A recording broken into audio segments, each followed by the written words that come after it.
Get started. So we will be in 1 Samuel 16, and we're going to cover King David today. Last time we covered King Saul all in one lesson, but David we're going to break up into a couple sessions. But we'll look at the rise of King David. Just to kind of set the tone and the context, my New American Commentary said this about King David, about this section of 1 Samuel. At one level, this chapter presents an interesting historical narrative about how one of Saul's adversaries outwitted the king to anoint a royal rival, but the writer's intention was to clearly present more than just a historical fact. Does that sound familiar? We've been talking about this, right? The chapter is not so much about Samuel and David as it is about God. It portrays the Lord's infinite and effortless superiority to all things human. The ways of the Lord confound even the greatest spiritual intellects and frustrate all the earthly foes that would stand in his way. This chapter provides one of the most fascinating examples of the Lord's inclination to choose the lowly things of this world and the despised things and the things that are not, to nullify the things that are. That is a reference to 1 Corinthians 1:28. When this story concludes, an unlettered rural shepherd boy has become the Lord's anointed, a brave man and warrior who uses his supernaturally enhanced abilities to overpower even evil spirits. So that's just, the story of David is more than just the story of, Chad's like cartoon, right, going in out one door and in another door and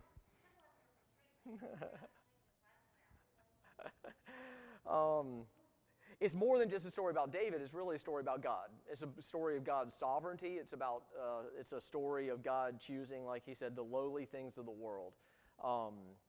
And so what's interesting is actually, so if you hold it at chapter 16 and flip back to 1 Samuel chapter 8, just very quickly.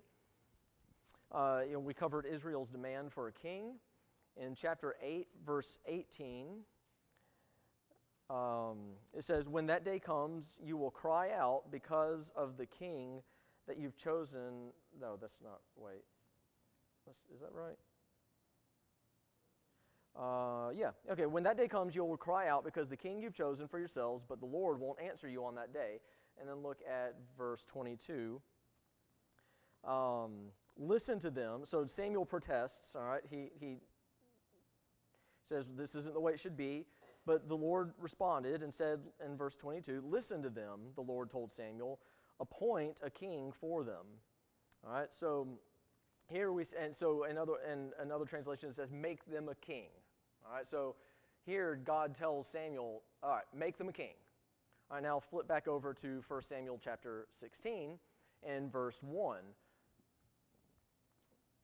What does it say? "The Lord said to Samuel, 'How long are you going to mourn for Saul since I've rejected him as king over Israel?'" All right, so Saul's been rejected at this point. "Fill your horn with oil and go.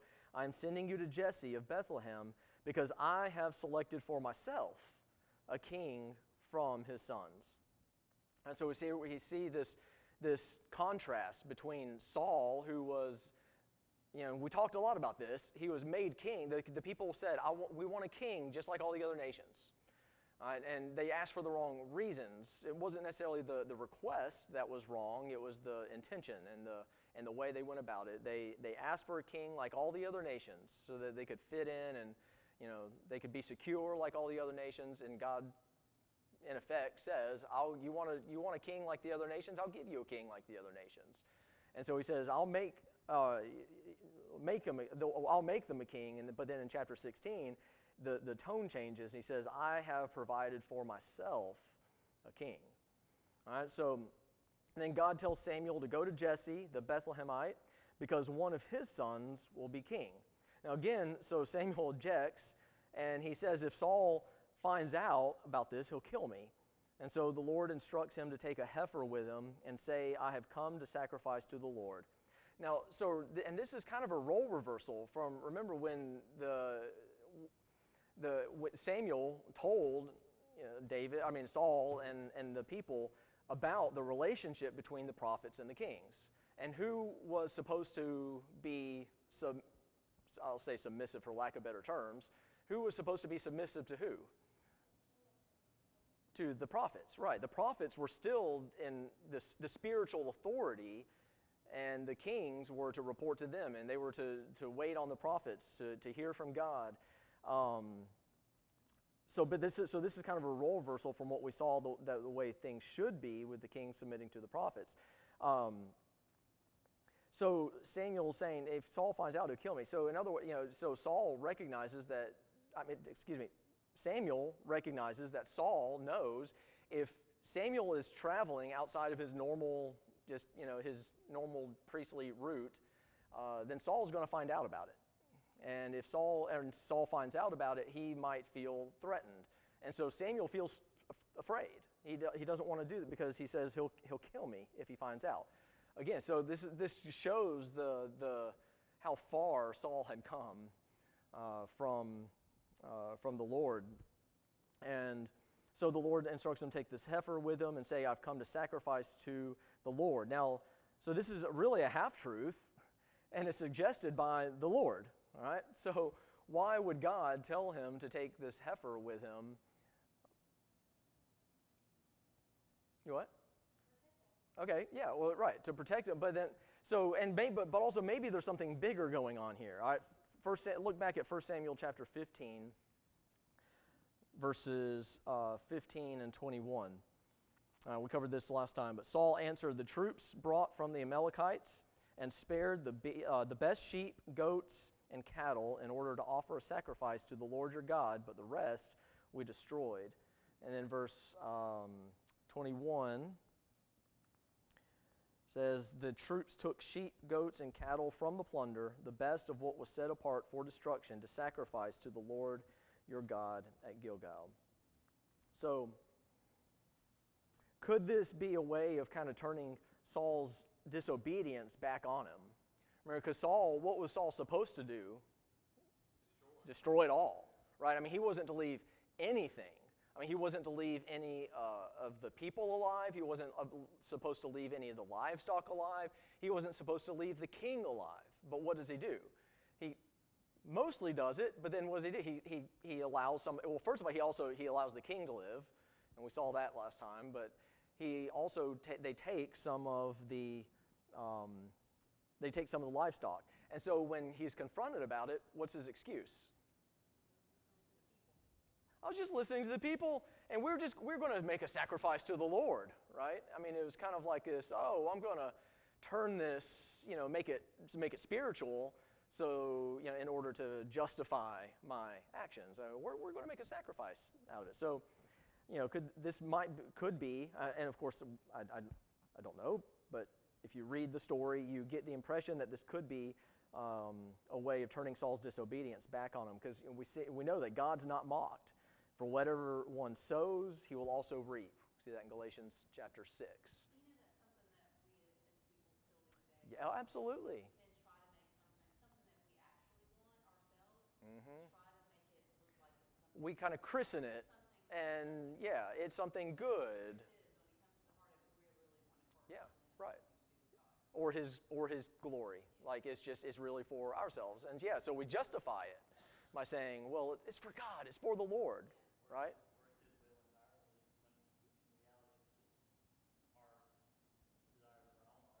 Yeah, right. And we forget that ours are one of the most deceitful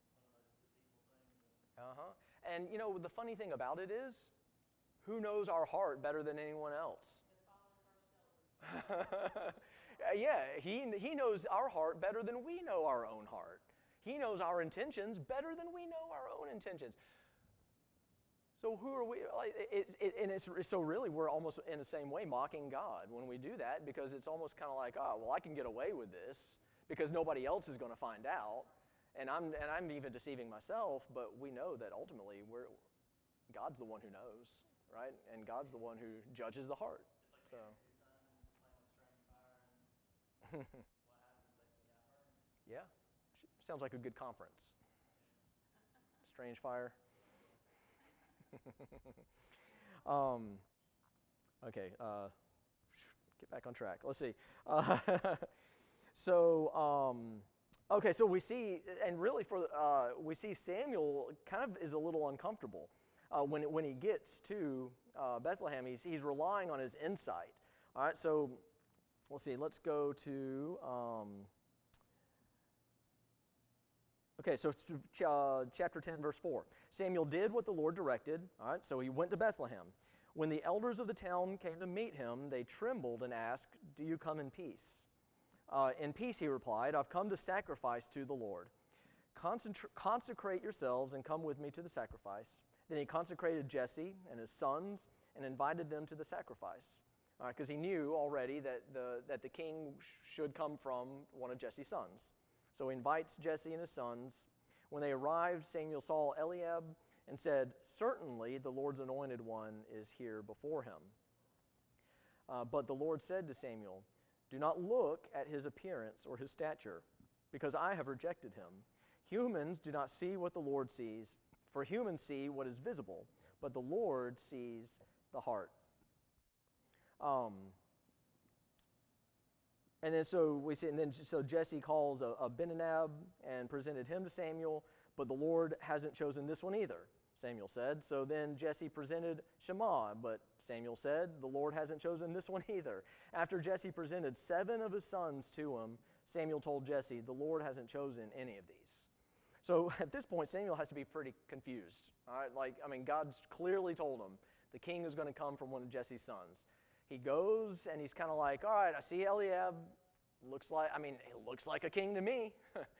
And Samuel's like, "Nope, not him." And he goes all through his other sons and he says, "No, none of these are the king." So he asks Jesse if he has any other sons. And Jesse says, "Well, they're still the youngest," he answered, "but right now he's tending the sheep." Samuel told Jesse, "Send for him. We won't sit down to eat until he gets here." So Jesse sent for him. He had beautiful eyes and a healthy, handsome appearance. Then the Lord said, "Anoint him, for he is the one." So Samuel took the horn of oil and appointed him in the presence of his brothers, and the Spirit of the Lord came powerfully on David from that day forward. This goes right back. So God had told, when he saw Eliab, he said, "Surely this is him." And the Lord told him, "What? Don't look at outward appearances." That's what people do. That's what humans do. And we look at outward appearances. David. It says that he was handsome. He was good looking, right? And Eliab too. And he was the oldest. He said, "Yeah, but I see the inside. I see the heart, and I know who I have chosen." And so again, it just goes to show that the Lord uses the weak and the lowly to despise those who aren't. And so God can use anyone. And you think about it, many of the patriarchs in the Old Testament that were chosen by God, they were chosen by God in a way that went against social norms. Other men who were not firstborn, who were selected by God over even more powerful and powerful older brothers, include Seth, Noah, Isaac, Jacob, Joseph, Ephraim, and Moses. It seems really almost like the Bible intentionally creates the impression that the Lord maybe even prefers to use the disenfranchised members of society. Remember back in 1 Samuel, earlier in 1 Samuel, we looked at Hannah and the barren woman and the child Samuel to do really some of his most significant work. And so again, we see that God chooses those who the world might just kind of set aside. And then it says, the Spirit of the Lord rushed upon David from that day forward. All right, so remember back when Saul was anointed, we saw the Spirit come on Saul, didn't we? And remember Saul, the people who saw Saul said, who is this guy? Like, Saul's changed, right?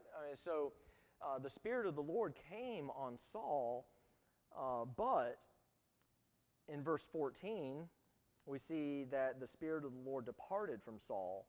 But not only that, the Lord sent him a harmful spirit to torment him. Look in verse 14 of chapter 16. Now the Spirit of the Lord had left Saul, and an evil spirit sent from the Lord began to torment him. All right, so again, I'll reference the New American Commentary. The Hebrew word translated evil has a wide range of meanings, from misery to moral perverseness.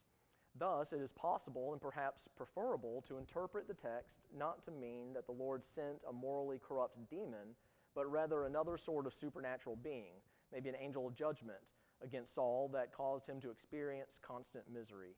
Saul's tortured state was not an accident of nature, nor was it essentially a medical condition. It was a supernatural assault by a being sent at the Lord's command, and it was brought on by Saul's disobedience.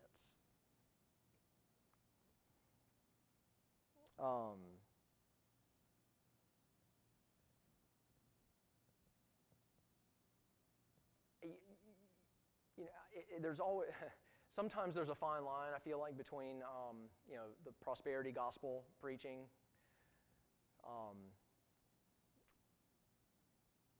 and just the truth. Because the truth of the matter is, if you want to be blessed by God, you have to be obedient to God. You have to be living in obedience to Him. Now, that doesn't necessarily mean, I think the difference between that and health and wealth prosperity gospel is that the health and wealth prosperity gospel demands it. It promises it. It says, like, if you live this way, you will be healthy. You'll never get sick. You'll be wealthy, and you'll have everything you need, right? And that's just not the case. But that doesn't negate the fact that we still are to live in obedience to the Lord, because if we want the blessings of God, we have to live in obedience to Him. And so then we see it. I mean, with Saul, the Lord sent whatever it was. You may have an opinion on what it was.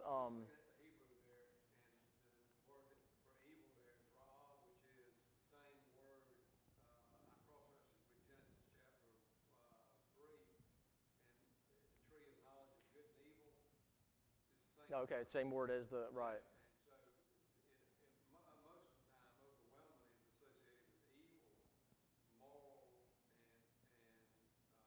But, yeah, it could be used symbolically. I never thought about it. I've always just thought of it as being a demon that caused Saul to be... Right.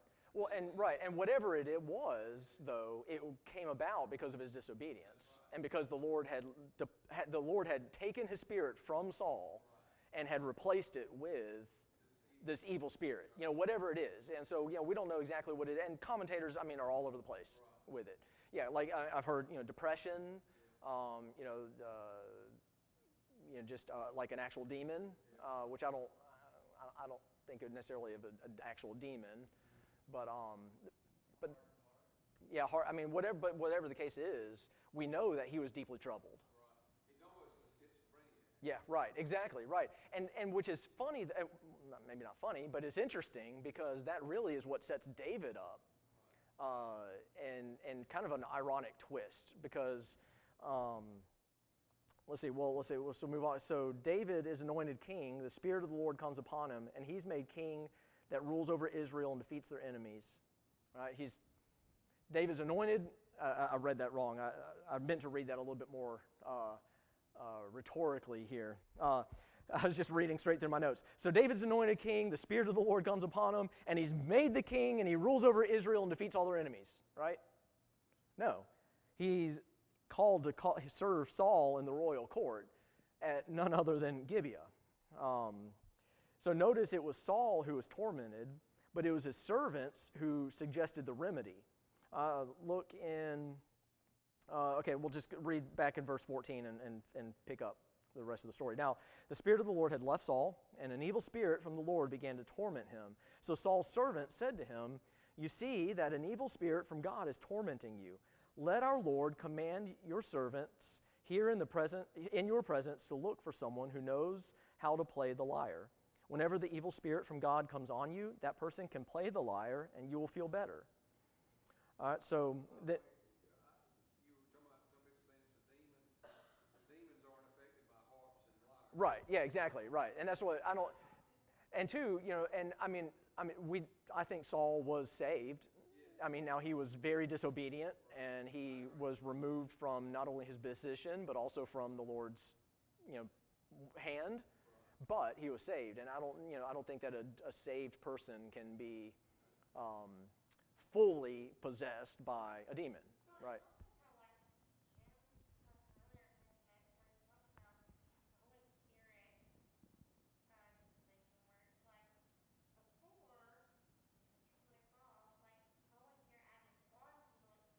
Right, right, right, right.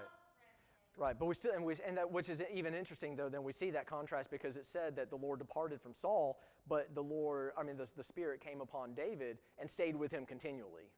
Yeah, even now we know that David sinned. We'll look at that later, right? But even through David's sin, the Lord was still with him because David's heart was with the Lord. David, when he sinned, repented, and he sought a restored relationship with the Lord. Whereas Saul, really, you see almost this hardening of his heart throughout the story and a departing. He continually goes this way, away from the Lord, whereas David, even though he sins, is still continually going toward the Lord. Let's see, what was I saying? Oh, so going back to the point, though, it was Saul who was tormented, but it was his servants who suggested the remedy. That we see all this back in the beginning of Saul's story when they went out to look for the goats. And, Saul is really portrayed as this kind of ignorant, spiritually ignorant person. His young servant was the one saying, hey, why don't we go see the most famous prophet in all of Israel? And Saul was like, huh, who, right? And so here again, we see that it was his servants that suggested the remedy. The reason that Saul was afraid for his life was likely because as king, Saul should have known that Samuel was coming. Okay, going back to, I'm sorry, this was kind of, I had trouble figuring out where to put this paragraph. I moved it around a couple times.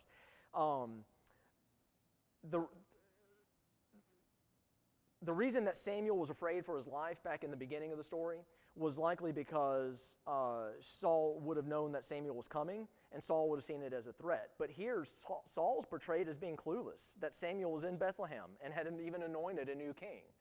It doesn't even say that he acknowledges it or knows about it. So again, we just see kind of his spiritual blindness. And it was even the servants who suggested someone to play for Saul. And so we see that David was the only Israelite who could soothe Saul's torment in this kind of this ironic twist of the story, right? Here's now David, who's been anointed king, and he's coming into Saul's court. And David finds favor with Saul and becomes his armor bearer. But David's success was not from human achievement, but from the empowering of the Spirit. It's as you read the story, you see that it was not his just great leadership ability or his musical ability or even his strategic ability to plan all this out. It was really the Lord leading every step of the way. We see the Lord's hand in this as he brings this all together. And again, just to make a modern application, so many times we feel like we've got it all together, and so we try to force our own hand at things, and so we think, well, I can plan this, I can think through this, I can do this, and so we set out on our own to go and do our will. And again, sometimes we even Christianize it. We christen it and say, well, it's for a good thing, it's for a good purpose, or whatever. But sometimes our intent is really to do it for ourselves. But we have to remember that our success as well comes from the empowering of the Spirit. Our ability to obey the Lord comes from the Spirit. Our ability to do anything comes from His Spirit. You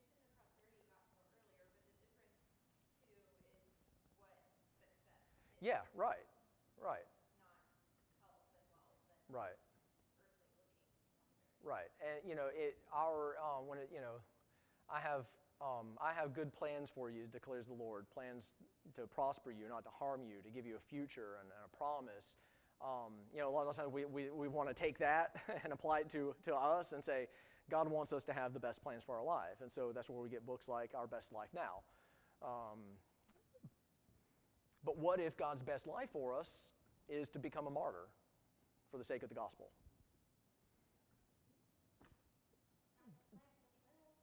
That was his plan for the apostles.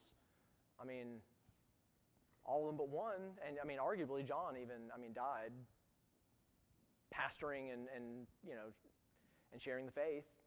He might not have died the same death that all the rest of them died, but they all died martyrs' deaths. Good point. All right, so that brings us to David and Goliath. David and Goliath might be one of the best known Old Testament stories. Everybody knows about David and Goliath. It's in all the preschool curriculums and the VBS curriculum. Curriculums is not the proper curriculi, is it not? Lots of curriculums.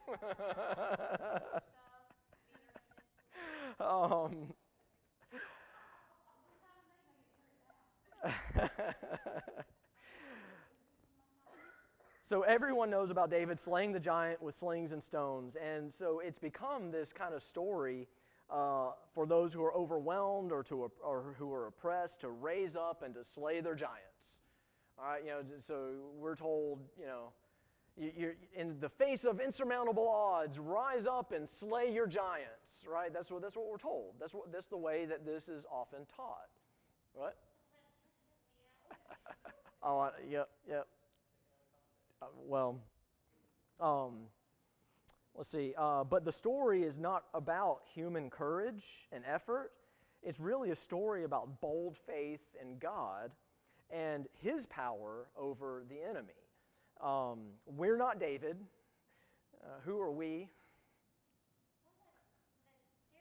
Yeah, we're the Israelites, like cowering in fear over on the side, right? Or, but the way that the story is taught, we're David, and so therefore we need to rise up and slay our giants. Well, I think that, not that we are even supposed to read ourselves into the story, but if you're going to read yourself into the story, we're more like the Israelites, because the story is really about God. MacArthur said, "It is Yahweh who gives victory, and He may give it to the weak," who, in parentheses, he put Israel, in order that His power might be made known to all. Because, take David out of it. Even if the Israelites had the courage to go up against Goliath, they still would have been the weaker party, right? Because Goliath was enormous, and we'll look at that here in a minute. And the Philistines were strong, but God chose not only to use the Israelites, but to choose a young man from the Israelites who had not even gone into battle yet to go and conquer Goliath. But we'll look at that in a second. So some interesting things about the story. It's the longest account in the story of David. All right, so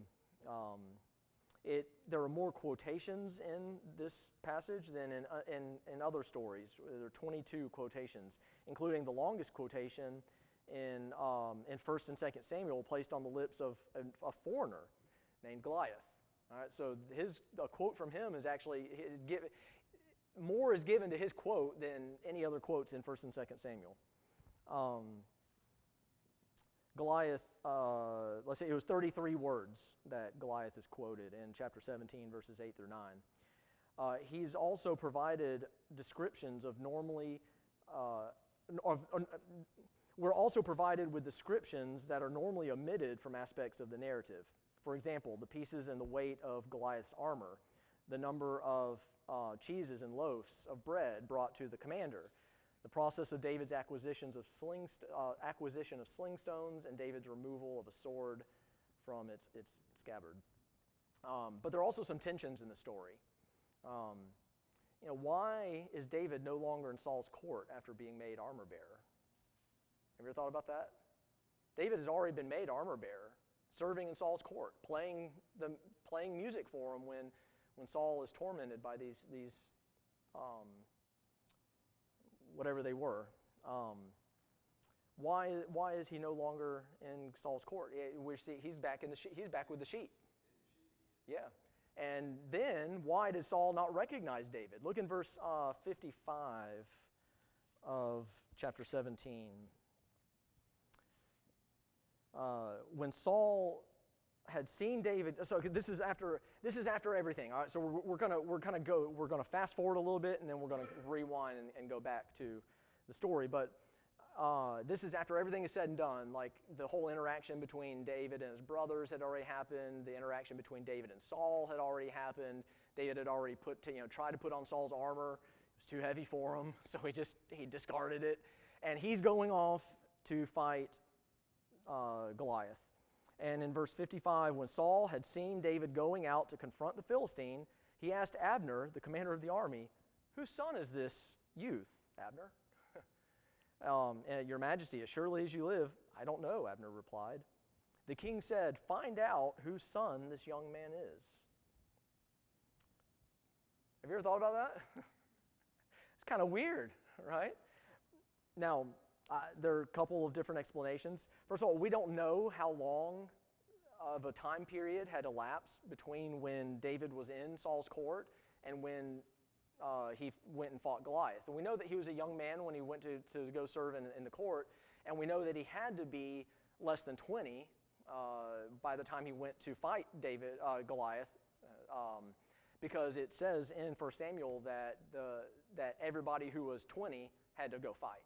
And so David was not fighting; he was in the field, keeping his flock by night, and so we know that he had to be less than 20, but we don't know how much time had elapsed. But there must have been enough time for Saul to have changed his policy toward David, permitting him to return to Bethlehem. It might also have been long enough for David to mature and to change, so to where Saul might not have recognized him.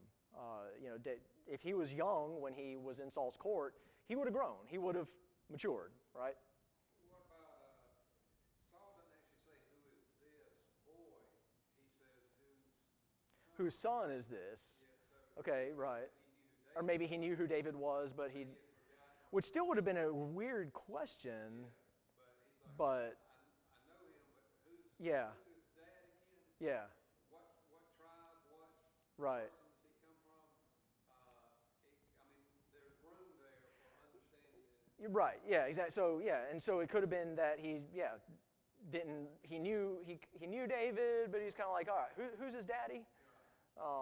That's a good southern question, right? Who's your daddy?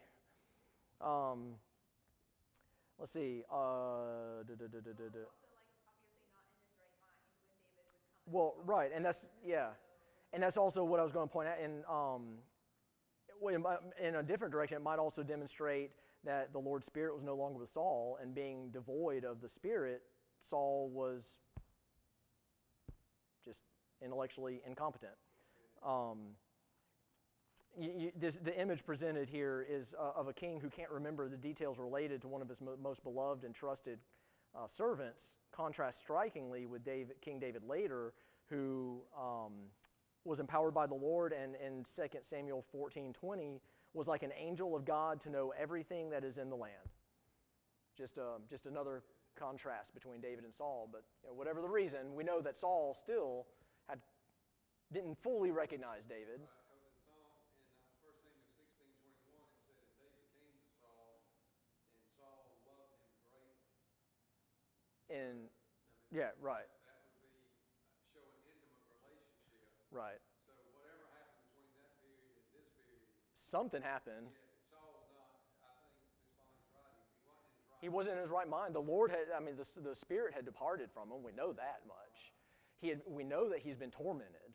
It's affecting him mentally. Right, exactly, right. So just an interesting, there's an interesting tension that we don't always talk about.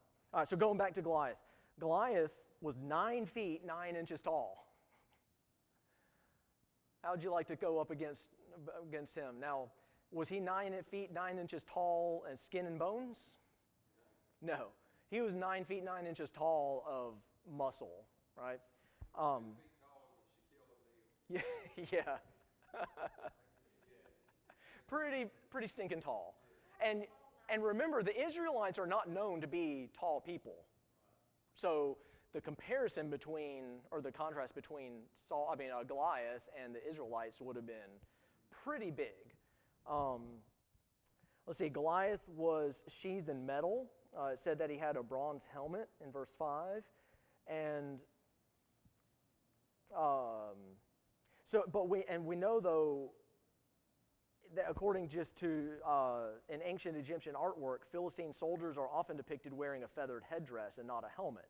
So what he was wearing was not normal and would have just added to the fear that they had of him. Protecting his midsection was a coat of scale armor weighing 5,000 shekels, which is 126 pounds. 126 pounds of armor just on his chest. Most of us would have a hard time picking up 126 pounds, right? Let's see, where am I now? Okay, so he also had knee and shin protectors. And a covering of this weight would have drastically reduced his ability to respond with quickness and agility in close combat. So he wasn't expecting a close hand-to-hand combat. Goliath's sword, he had I don't even know if I'm saying this right, you probably know this, Jim. Is it a scimitar? It's a curved sword he would have had slung on his back. And he had a spear, and this, let's see, I'm just trying to skip ahead here. So the head of Goliath's spear was an iron point that weighed 600 shekels or 15.1 pounds. So the head of his spear weighed 15 pounds, all right? Yeah.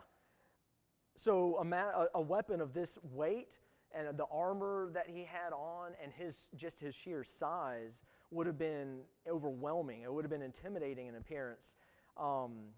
And it was really designed to intimidate. That's what the whole point was. Goliath was decked out to intimidate. Like, he was dressed to scare the people, scare the living daylights out of them. So all of this would have made him look fierce, invincible, unbeatable. But remember what we read at the beginning. What did the Lord say to Samuel? Remember, humans look at outward appearances, but the Lord looks at the heart. All right, so this is a practical expression of that lesson. So David is sent to the front lines. David arises early in the morning and leaves the sheep with the shepherd. His dad, Jesse, tells him, hey, go bring these things to your brothers. Go check on them in battle. Remember, details are important. All right?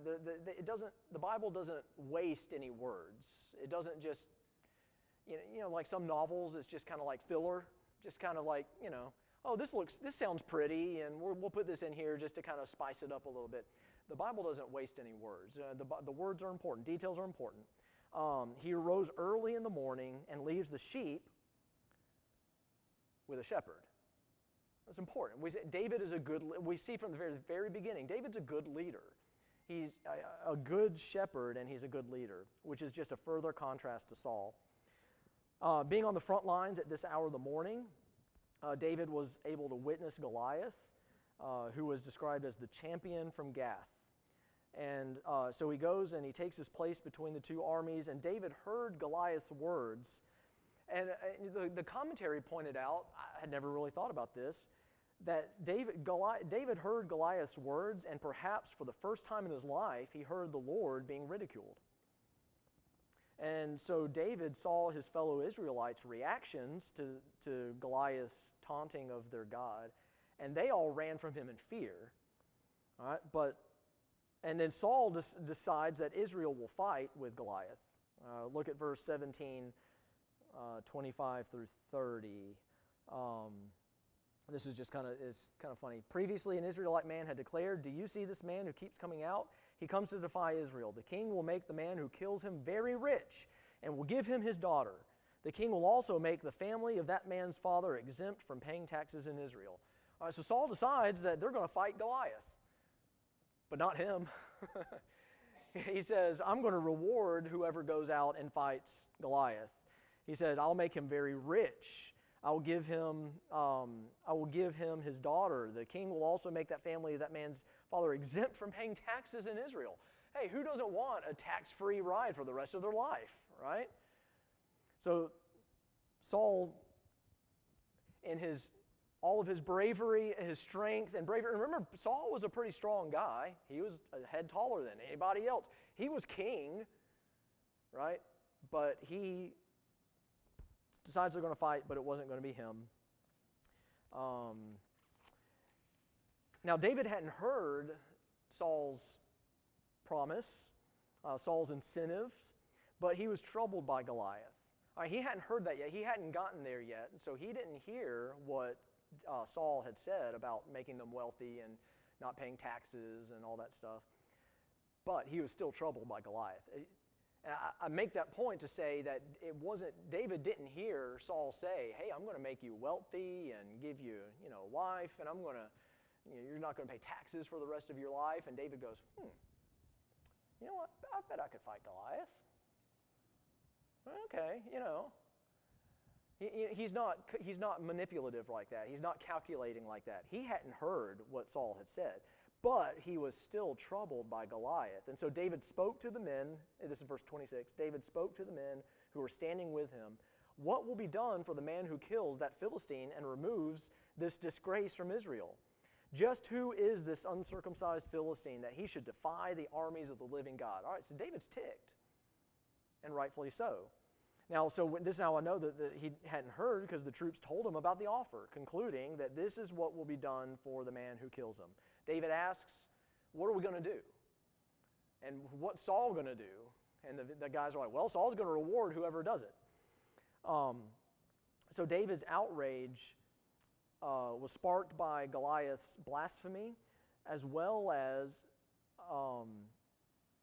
David's outrage sparked by the Goliath's blasphemies, as well as his interest in the offer that Saul had made, didn't escape the attention of others. Details of David's reaction were even reported to Saul, and then Saul sent for him. So word got back to Saul that David is pretty upset, and word gets back to Saul. So David's words to the king really kind of express a youthful idealism. He first exhorted those around him, all of those who were older than him, to stop being disheartened. He says, he's telling the king, and he's telling all these warriors around him, "Hey, don't be disheartened. Literally, let not the human heart fall." And then he proposed a solution, and he said, "I will go and fight Goliath." Now, in verse 33, we see that Saul objects. Saul replied, "You can't go fight this Philistine. You're just a youth, and he's been a warrior since he was young." All right, so, hey, he's been training since he was young. You're a youth. You've never been to battle. You can't do this. But David answered Saul, "Your servant has been tending his father's sheep. Whenever a lion or a bear came and carried off a lamb from the flock, I went after it, struck it down, and rescued the lamb from its mouth. If it reared up against me, I would grab it by its fur, strike it down, and kill it. Your servant has killed lions and bears. This uncircumcised Philistine will be like one of them, for he has defied the armies of the living God." All right, so first of all, when Saul objects, back in verse 33, that really should have been the end of it. I mean, Saul's king, all right, he says, "No, you shouldn't do this. You're just a youth." That should have been it. But David's persistence, David was persistent in his determination because of his faith in the Lord. And so this changed the king's heart, and Saul allowed him to go out and fight Goliath. So let's see. So David recounts all the things that he's done. He says, "Hey, I've killed lions. I've killed lions and tigers and bears and oh my, right? That's what I read. But so yeah, for a young man, I mean, we know he's under 20.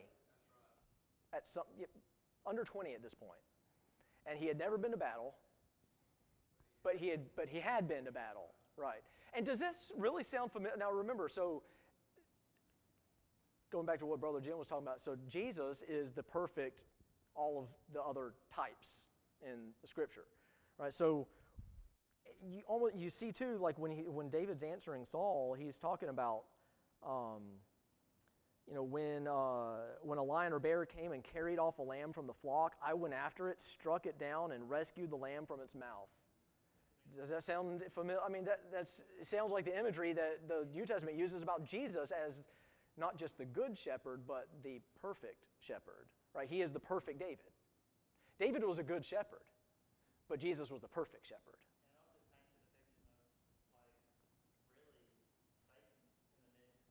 Yeah.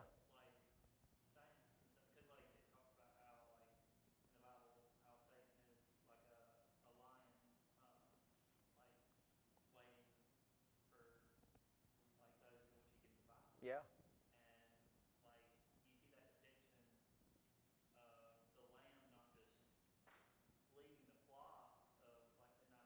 Right. This is actually being taken away from the flock. Right. Forcibly, yeah. My question though is this, and I ask this sincerely, would you rather fight Goliath or a lion? Right. I'd rather fight Goliath. Yeah. I know he's 9 feet tall, Right. but he's human. Right. I don't want to go into the bush. Right. After a savage lion. But so now that's an interesting point, because I had written down in my very next paragraph, in David's way of thinking, it's almost like he's saying this uncircumcised Philistine had reduced himself to the level of a brutish animal because he had defied the armies of the living God. So thus, God fighting Goliath would have been just like fighting any of these other animals, but almost easier. Like, because he said, because the Lord isn't with, the Lord's not with this uncircumcised Philistine. So I've fought all these other animals as a youth. Who's Goliath? Right, because he's defying the God. He is taunting and defying the living God. And so in Saul's mind, he doesn't stand a chance. Lions can't defy God, right? That's just, they're animals. I mean, the verse that he says in verse 35, when he rose up against me, I caught him by his beard. Yeah.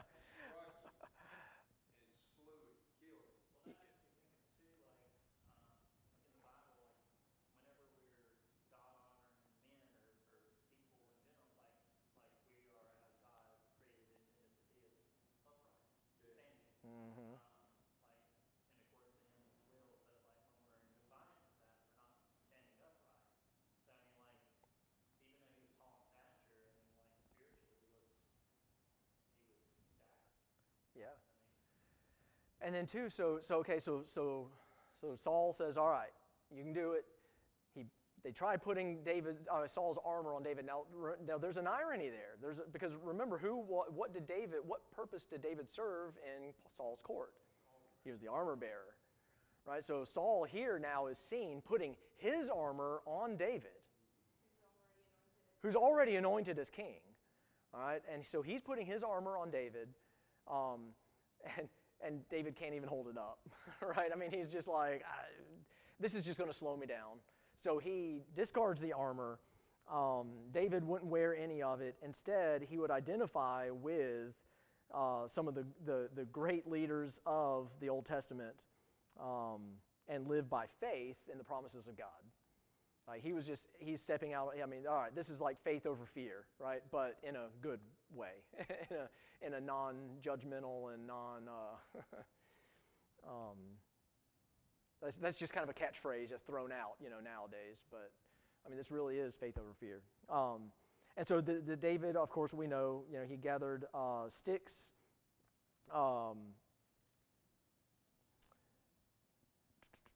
Let's see, wait a minute.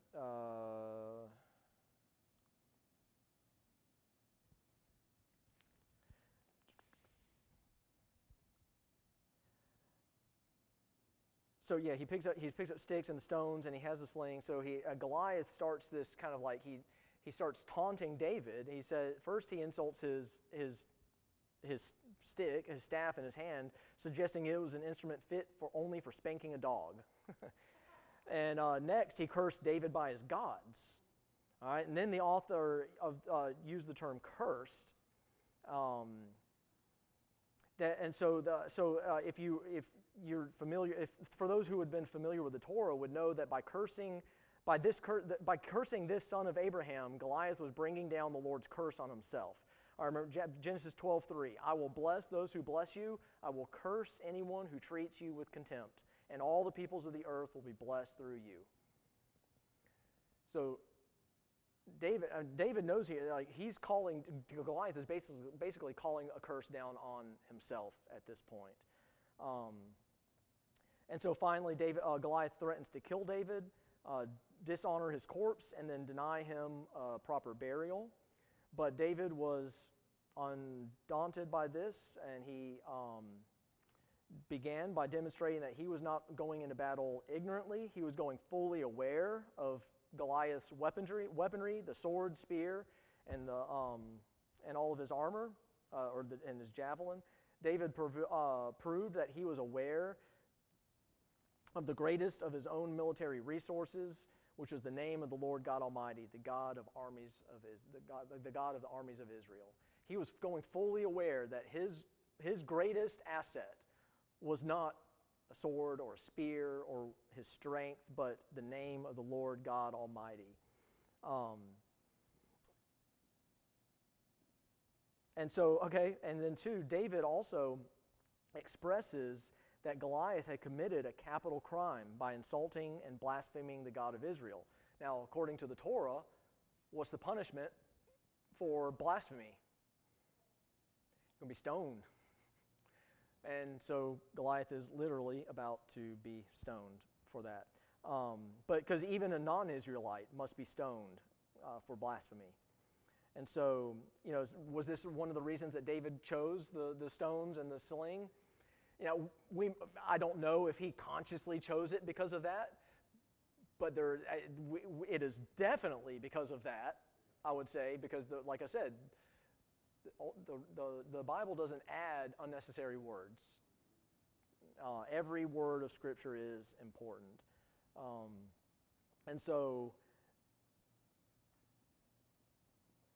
And for David, this wasn't just an armed conflict, it was actually a religious event. I'm kind of skipping ahead because we're short here on time.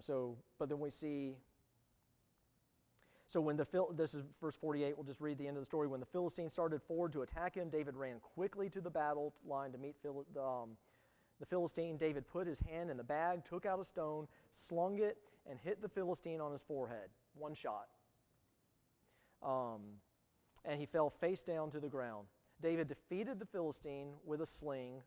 I almost put those two words together and say with a slang. David defeated the Philistine with a sling and a stone, and David overpowered the Philistine and killed him without having a sword. So here's this 9-foot tall, just ripped guy with 120-something pounds of armor on him, a sword that, would have been really impractical in battle. The sword was really for intimidation, but he had a spear that was with a spearhead 15 pounds, and David kills him without even having a sword. David ran and stood over him. He grabbed the Philistine's sword, pulled it from its sheath, and used it to kill him. So he uses Goliath's sword to kill him. He cut off his head, and when the Philistines saw that the hero was dead, they fled. The men of Israel and Judah rallied, shouting their battle cry, and chased the Philistines to the entrance of the valley and to the gates of Ekron. Philistine bodies were strewn all along the Sharim road to Gath and Ekron. When the Israelites returned from the pursuit of the Philistines, they plundered their camps. David took Goliath's head and brought it to Jerusalem, but he put Goliath's weapons in his own tent. When Saul had seen David going out to confront the Philistine, he asked Abner, the commander of the army, "Whose son is this youth, Abner?" "Your Majesty, as surely as you live, I don't know," Abner replied. The king said, "Find out whose son this young man is." And when David returned from killing the Philistine, Abner took him and brought him before Saul with the Philistine's head still in his hand. Saul said to him, "Whose son are you, young man?" "The son of your servant Jesse of Bethlehem," David answered. So, One thing I just got on that, whose son are you, is 1 Samuel 17:25. I'll make his father's house free from taxes. oh yeah, right, yes, Saul didn't yeah. know He did need to know who his dad was.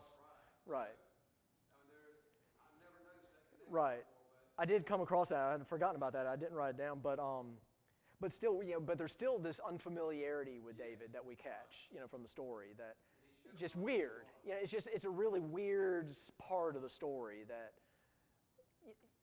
I mean, okay, obviously they weren't going to be buddy-buddy, but it does say that Saul loved David greatly. Right, so I think they would have had some kind of better, anyway, but yeah, that's,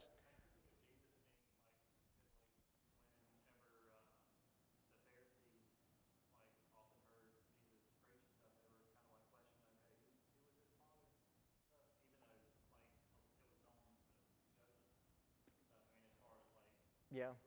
Right. Yeah.